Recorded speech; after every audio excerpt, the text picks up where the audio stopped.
very pleasant out here this morning, and we've got about 6 hours to run down to the bar at Yamba.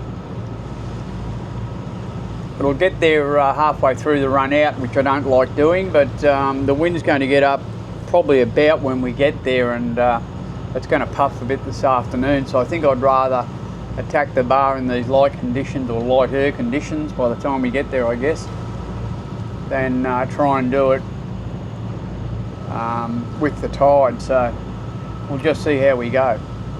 Hopefully the wind sets in a little bit and we can use this sail a bit more, and maybe get down there a little bit earlier. But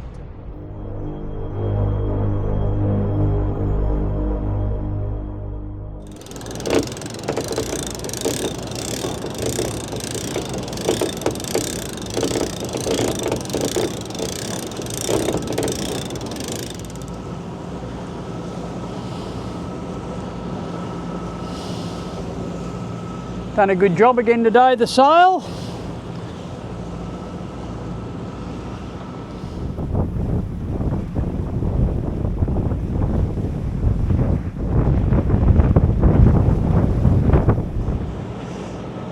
Bit hazy in here, I can't see a lot. We'll have to get in a bit closer, but sail's furled up, the engine rooms have been checked, life jackets on.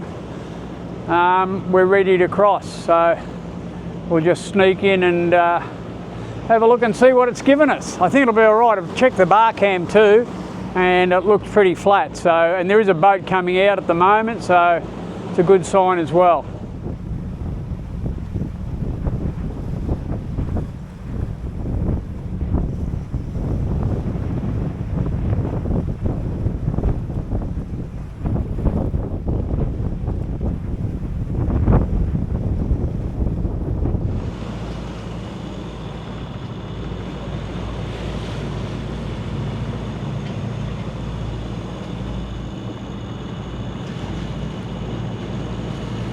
Probably be a fair bit more uncomfortable if you're coming up from the south.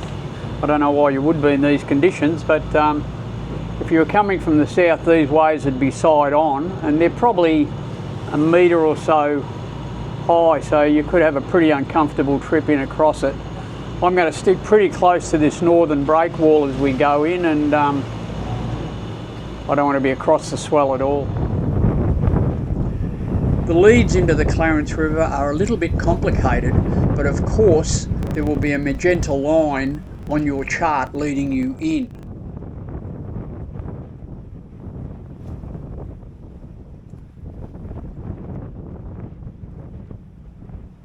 At night, the leads consist of a red occulting light at the end of the southern breakwall.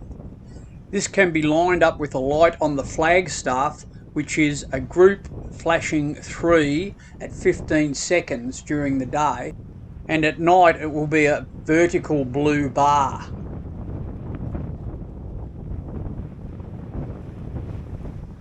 These lights would be a little bit hard to identify during the day, but if you steer a course of 238 degrees true towards the end of the southern breakwall, that will put you in pretty good shape.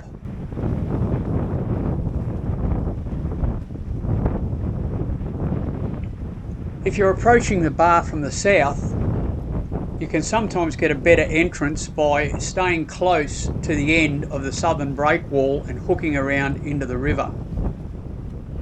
Only do this in good conditions and be aware of breaking waves.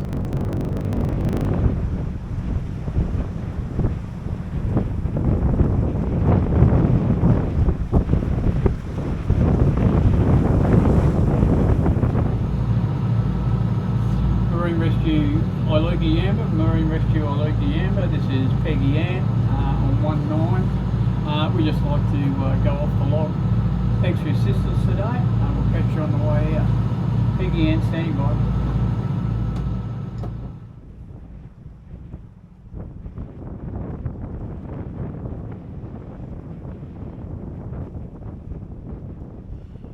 Once you get in through the training walls, the river is marked pretty well with lateral marks all the way up.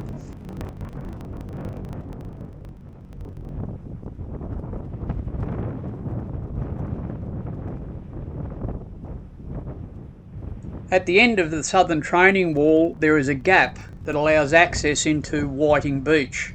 This puts you pretty close to Yamba and it's a short walk to town. We're going to head over to the other side of the river and anchor off Iluka.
Once you are through the seawalls, be aware that there's quite a shallow bank on your port hand side.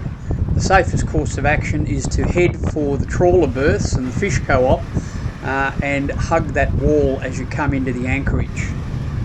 Consult your chart.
The holding is good. Find a depth that suits your draft, allow for the tide and get the pick down.